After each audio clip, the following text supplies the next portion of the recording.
Good Jobs First is a relative newcomer to the federal policy arena.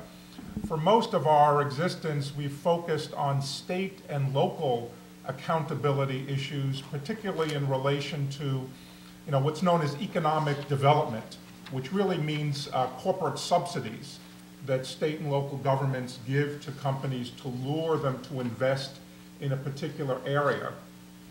In doing that work, we've spent a lot of time focusing on questions about job creation and transparency, because in many states, information about these subsidies is not readily available to the public, and we have promoted more openness about those tax breaks and other kinds of financial assistance going to companies. So when the Recovery Act came along, we thought that we could apply some of the principles and the wisdom, such as it is, that we had developed on these state issues and apply it to this federal program. And given that a lot of this federal money is passing through the states, I mean, more than $200 billion of the Recovery Act is passing through state governments, it seemed to make sense to try to apply some of the same standards of accountability and transparency.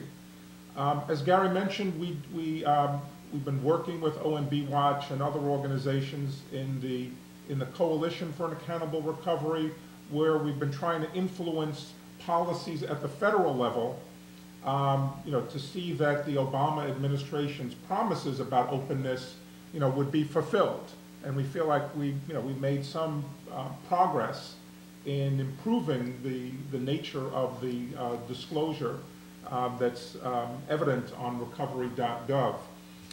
We've also, at Good Jobs First, we've also been monitoring the quality of the jobs data that's come out of the Recovery Act.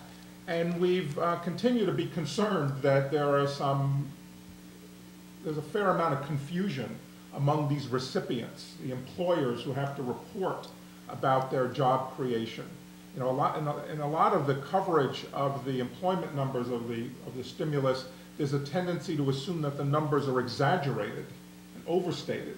Now that may be true in some cases, but what we've found is that there are a lot of cases in which employers seem to be understating the jobs numbers. If you look carefully at the data on which the Recovery Act, on the recovery.gov site, there are kind of internal inconsistencies between what the recipients are reporting kind of in the job number field on these spreadsheets and in the job narrative field.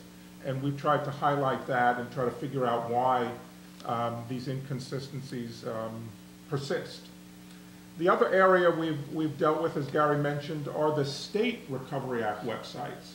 Even though the Recovery Act itself did not mandate this, I think the Obama administration successfully persuaded all of the state governments to put up their own websites with information on their share of the spending. And we've evaluated these websites twice now in 2 different reports, and we still find that there's an enormous variation in the quantity and quality of the data on these sites. I mean, our position is, even though recovery.gov exists, the states have a responsibility to provide more detail on how they're spending, their slice of the pie, which is a pretty big slice. So we've been pressing the states to do a better job on those websites, and we actually saw some significant improvement from when we did this survey the first time last summer to our most recent report, which came out last month. I'll just mention 2 things. This report on the state websites is available at the Good Jobs First website at goodjobsfirst.org. I'll also mention that the state coalition, the States for a Transparent and Accountable Recovery, has a website at accountablerecovery.org, where, among other things, we have what we think of as a kind of a wealth of resources about the Recovery Act, a very extensive bibliography of reports and web links and other resources about all aspects of the Act, a kind of breakdown of the different spending categories and other kind of useful information, including profiles of the individual states and how they're spending the money and how they're dealing with accountability. So you might want to take a look at that and add that to your list of resources on the Recovery Act.